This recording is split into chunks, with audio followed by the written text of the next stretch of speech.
유럽이 사실은 30개 나라가 넘습니다. 이게 단일 국가가 아니어서 사실은 단일 액터로 보기에는 조금 무리는 있습니다만은 유럽 연합 27개 나라가 묶여있는 유럽 연합과 그리고 나토의 절반, 그러니까 미국을 제외한 유럽 쪽의 그 나토, 그리고 주요국 프랑스와 미국을 중심으로 해서 말씀을 드릴 텐데요.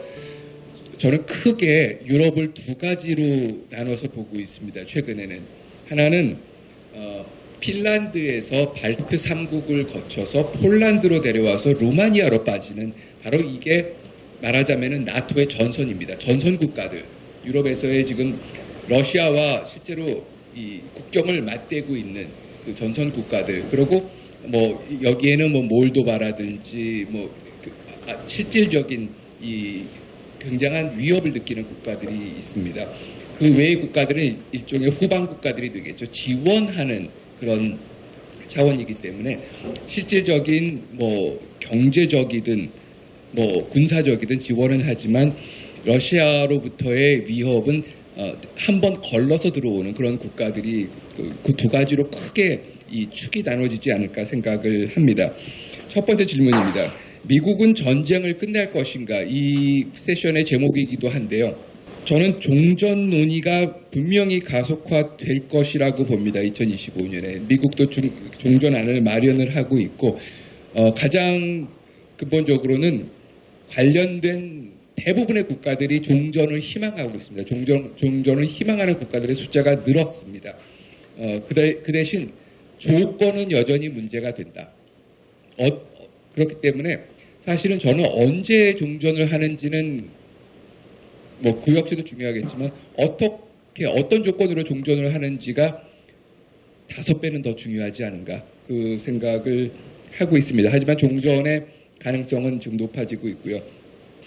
우크라이나하고 러시아 내부 상황을 간단하게 좀 들여다보겠습니다. 우크라이나는 공식적으로는 여전히 젤렌스키 중심으로 뭉쳐서 그 항전 의지가 높습니다. 근데 내부적으로 들여다보면은 갈등하고 피로감이 상당히 쌓여가고 있습니다. 우선은 젊은 남자들 중에서 이제 거의 다 끌어서 썼거든요. 그리고 이제 새로 한 18살 뭐 이렇게 되는 그 집에서는 그 애들 전쟁 좀 안 내보냈으면 하는 징집에 대한 거부감이 상당히 늘어나고 있고요. 비즈니스 쪽에서 경제 가뜩이나 취약한 거버넌스였습니다. 원래도 취약한 나라였지만 지금 3년간의 전쟁을 통해서 지금 내부적으로 경제 상황이 대단히 좋지 않은 그 상황이 됐습니다.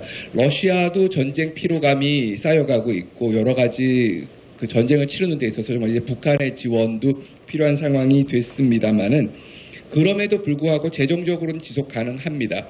그 원유 수출 같은 경우가 인도가 사주고 중국이 사주고 뭐 다른 대체 지금 수요를 찾아 나가고 있고 과거처럼 풍족하지는 않더라도 재정적으로 지금 궁핍해서 전쟁을 끝날 상황은 아닙니다.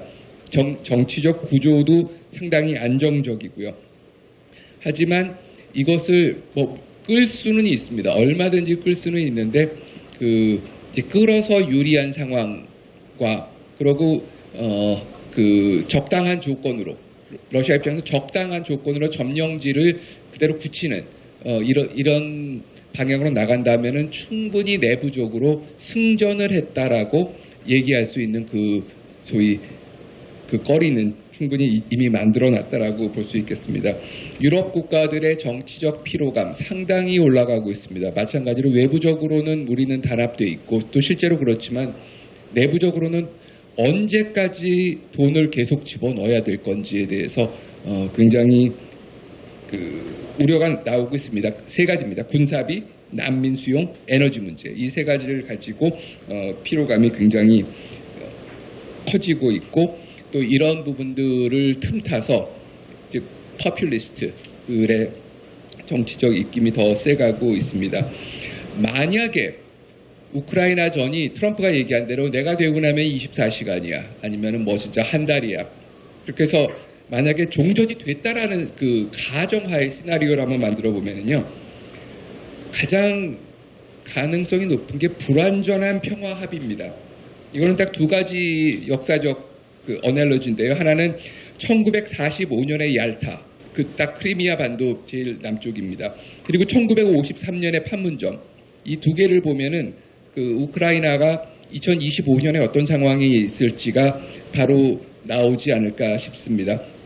점령지의 귀속 문제, 그리고 점령지를 둘러싼 이 안보를 누가 맡을 것인가.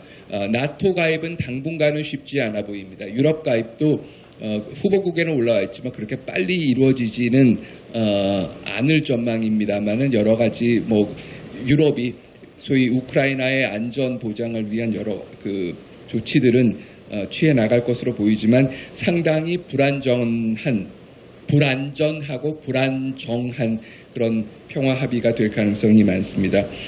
이제 그러고 나면 본격적으로 재건 사업이 시작이 될 텐데요. 재원을 투입해야 되는데 지금 유럽이 충분한 재원이 있는가가 문제가 되고 있습니다. 오히려 한국 같은 경우에는 좀 더 기회가 될 수 있지 않을까 싶은데 지금 아마 뒤에도 말씀드리겠지만 중국 자본까지 받을 것인가 우크라이나 재건에 있어서 아마 이 문제가 상당히 큰 문제로 부각될 가능성이 있습니다. 어떤 형태로 종전이 되든지 파장은 오래 지속됩니다. 특히 동유럽의 권력 구조에 상당한 영향력을 미치게 될 텐데요. 제가 말씀드린 불안전한 이 합의로 인해 그 종전이 됐을 경우에 동유럽 국가들은 계속해서 대단히 안보적으로 민감하게 이 곤두서 있는 상황을 앞으로 지속할 것이고 거기에 따라서 국방비 안보 지출이 늘어날 것이고 더 강한 안보 체제를 원하지만 브뤼셀이라든지 독일, 프랑스에서 이거를 지원해 줄지 그렇기 때문에 이 전선 국가와 비전선 국가 간의 이 간극이 좀 벌어질 가능성이 있다라고 보겠습니다. 미국하고 유럽은 분명히 거래적 파트너십으로 갈 겁니다. 거래적 파트너십으로 가는데 선택적 협력을 통한 전략적 분리, 저는 이렇게 표현을 했습니다. 컴프리헨시브 얼라이언스에서 조금 더 선택적으로 갈 거다. 일정 정도의 긴장을 갖고 가겠지만 완전히 바이든 체제처럼 붙어 있을 가능성은 굉장히 희박하고요. 그렇다고 해서 단절될 거냐? 단절 안 됩니다. 단절될 수도 없고 단절할 의사도 없고 싸우는 것처럼 보이지만 올드 커플이라서요. 워낙 오래 사는 올드 커플이어가지고요. 이렇게 투닥투닥 하지만 또 그 다음날 또 되면 손잡고 나올 수가 있는 게 미국 유럽 관계라고 보여집니다. 주요국 정세는 한마디로 암울합니다. 2024년 12월 3일 날 한국에서는 믿어지지 않는 계엄 사태가 있었는데 그 후로부터 약 12시간이 경과하고 나서 프랑스에서는 미셸 바르니에 총리가 불신임 투표로 붕괴가 됐습니다. 굉장히 마크롱이 수세에 몰려 있습니다. 여전히 대통령 임기는 문제없이 마치겠다라고 얘기를 하는데 상당히 고립돼 나가고 있다라는 그 말씀은 드리겠고요. 그럼에도 불구하고 최근에 노트르담 성당 다시 개관하는 데는 아주 멋있게 또 등장을 하셨습니다. 한번 나중에 유튜브에서 꼭 보십시오. 굉장히 그 콘서트 멋졌습니다. 프랑스만 그러면 문제가 아닌데 독일도 지금 어제 날짜로 이제 공식적으로 붕괴가 됐고요. 숄츠 정부가요. 그래서 이제 조기 총선으로 들어가게 됐습니다. 이제 사회당이 몰락을 했습니다. 사회당이 몰락했고 이 녹색당도 굉장히 이제 후퇴를 했기 때문에 다음은 이제 기민당이 이끄는 정부가 될 가능성이 대단히 높습니다만은 어떤 당분간 독일도 굉장히 정신이 없는 상황이 됐고 루마니아는 또 대선 무효 사태로 지금 소요를 겪고 있고요. 이태리, 스웨덴 다 좋지 않습니다. 한 나라만 지금 행복합니다. 헝가리. 그동안에 약간 친러 성향도 보였고 이 유럽의 문제였는데 요새 오르반이 앞으로 저 푸틴이랑 얘기하고 싶으면은 나를 거쳐서 해라. 내가 좀 이렇게 중재를 해줄게라고 하는 이런 상황이 좀 돼 가고 있습니다. 굉장히 내부 상황은 메시 디모크라시스, 굉장히 좀 지저분한 디모크라시. 한국이 너무 외롭지는 않을 것 같습니다. 나토는 이제 위기에 봉착을 할 것입니다. 트럼프하고 나토하고는 전생에 굉장히 궁합이 안 좋은.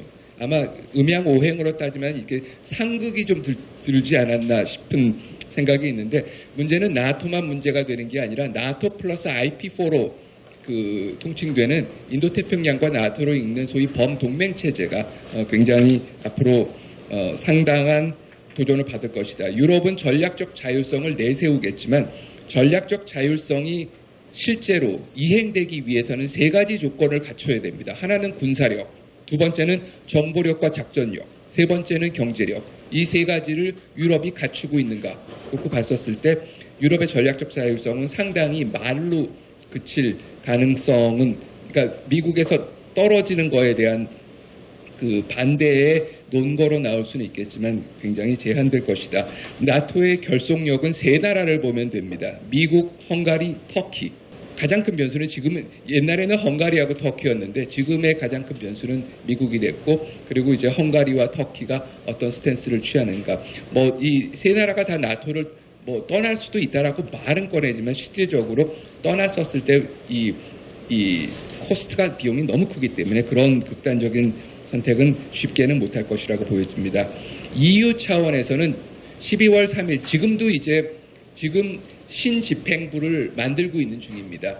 사람은 결정이 됐고 뭐 청문회라든지 여러 가지 절차가 있는데 저희가 눈여겨볼 것은 외교 안보 라인업이 어떻게 짜져 있는가인데 폰델레이의 뭐 집행위원장의 성향은 뭐 전에 본 대로 굉장히 뭐 우크라이나 전 지원이라든지 동맹 강화 쪽으로 가 있고, 새로운 외교 안보 고위 대표를 맡게 되는 카야 칼라스 지금 46살의 젊은 에스토니아 여자 총리입니다. 변호사 출신이고 강성입니다. 아주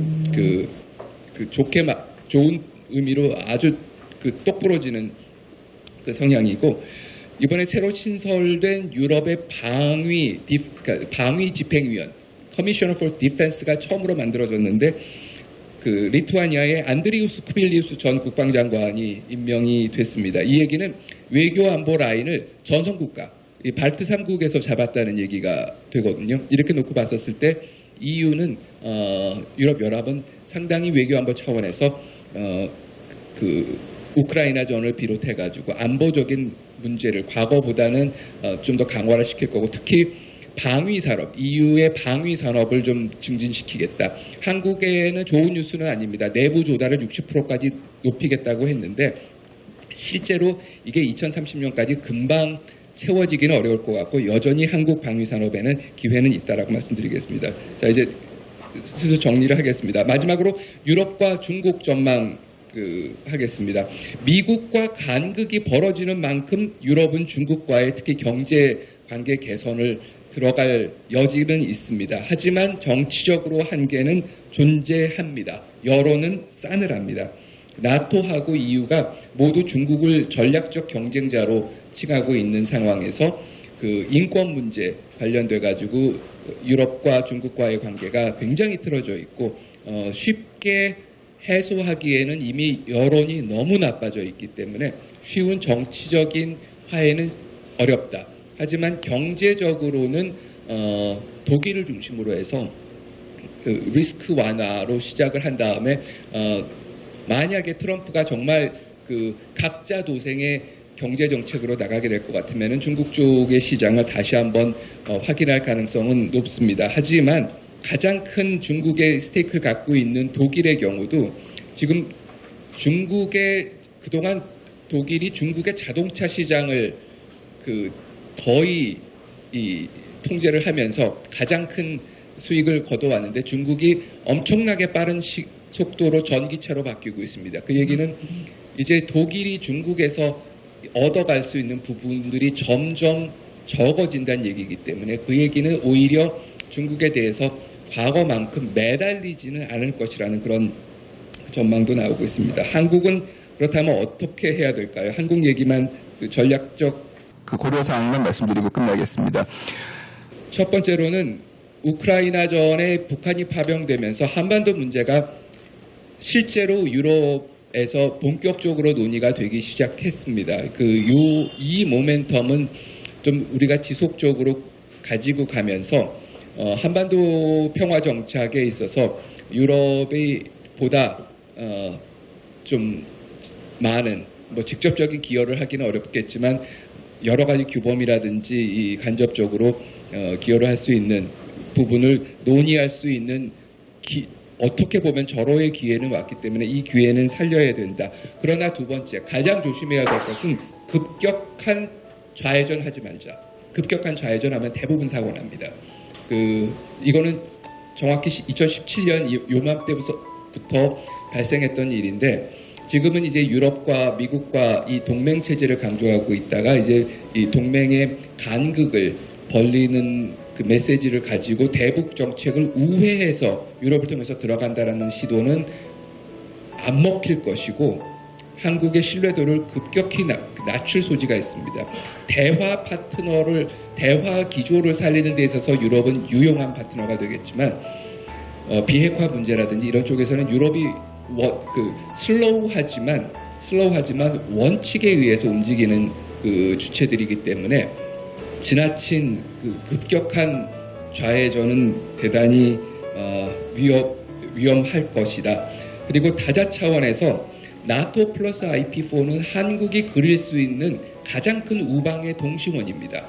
그렇기 때문에 그 나토 플러스 IP4 체제를, 이게 트럼프가 들어와서도 리스크가 생기고, 한국의 만약에 프로그레시브 쪽에서의 영향력이 더 커지면은 또 이 역시도 타겟이 될 수가 있을 텐데, 한국 입장에서는 그릴 수 있는 가장 큰 우방의 바운더리라고 생각을 한다면은 이 부분은 전략적으로 어떤 형태가 됐든지 좀 끌고 나갈 필요가 있습니다. 마지막으로는 경제 안보로는 여전히 한국이 굉장한 흡입력을 가지고 있기 때문에 유럽과의 관계에서 경제 안보라는 이 네 글자는 상당히 앞으로도 2025년에도 유용한 키워드가 될 것이라고 생각합니다. 이상으로 마치겠습니다.